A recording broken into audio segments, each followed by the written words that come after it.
का मंत्र जाप हो गया, मंदिर चले गए, ठीक है, नहीं गए तो भी ठीक है। लेकिन जो सबसे बड़ा देवता है, भगवान शंकर कहते हैं हमारे में से कोई देवता बड़ा नहीं, सबसे बड़ा देव तुम्हारे तुम ही हो, आत्मदेव स्वयं में तुम्हारे में विराजमान है। आत्मदेव वो ही सबसे बड़ा देवता है।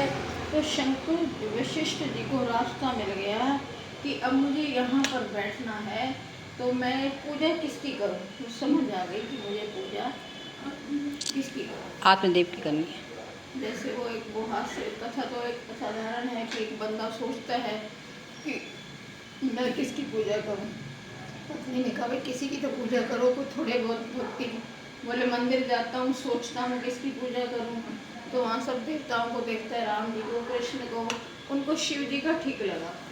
लेकिन देखा थोड़ी देर में शिव जी के ऊपर तो चूहे चढ़े हुए हैं, प्रसाद खा रहे हैं। बोले बताओ, ये तो जिसके ऊपर चूहे चढ़े वो देव बड़ा कैसे हो सकता है, चूहे बड़े हैं, इससे तो चूहों की पूजा करूँगा। तो चूहे की पूजा करना लगा। थोड़े दिनों बिल्ली दिखी तो चूहा डर के भागा, तो बोले मैं तो बिल्ली की पूजा करूँगा। अब बिल्ली कुत्ते से डर गई तो बोले बिल्ली भी कोई बड़ी नहीं है, कुत्ता बड़ा है। थोड़े दिनों में कुत्ता घर आया तो पत्नी ने डंडा दिखाया तो कुत्ता भी डर के भाग गया, तो बोले पत्नी बड़ी, तो पत्नी की पूजा करूँगा। कुछ दिनों में उसने पत्नी को किसी बात पर डांटा तो पत्नी डर गई, बोले मैं तो इससे भी बड़ा। अब उसको समझ आ गई मेरे से बड़ा है कोई नहीं है। तो ये तो कथा खाली समझाने के लिए है, हास्य हंसने खेलने के लिए है कि वास्तव में आपसे बढ़कर कोई देव नहीं है। अभी बड़ी अजीब घटना घटी। एक बहन ने बताया कि पहले कुछ वर्ष तक मेरे घर में मंदिर नहीं था, मंदिर नहीं था। फिर क्या हुआ, मेरे पति का जब शरीर शांत हुआ तो उनका मंदिर था, वो जिसकी पूजा करते थे, मैं नहीं करती थी, वो करते थे।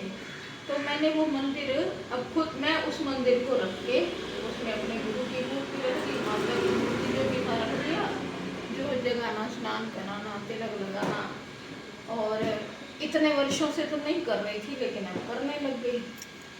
तो ठीक है, लेकिन मुझे जो है ना कुछ लगता था जैसे मैं बंध गई हूँ, मैं एक नियम बन गई हूँ कि मुझे उठना है, नहाना है और मुझे पूजा करनी है और मुझे फिर भोग के लिए भी सोचना है। तो उसे लगा मैं बंध गई हूँ। तो बड़ी अंदर से कहती है बेशक मुझे बैठने में तो अच्छा लगता है, मंत्र जाप करके हूँ, लेकिन मुझे एक जो है ना बंधन नजर आता है। उसे कहा, एक दिन समझ आया कि भगवान के गुरु की मूर्ति में और भगवान माता की इनमें ही है, तो ये तो मेरे से अलग ही होगा ना, द्वैत तो बना हुआ है।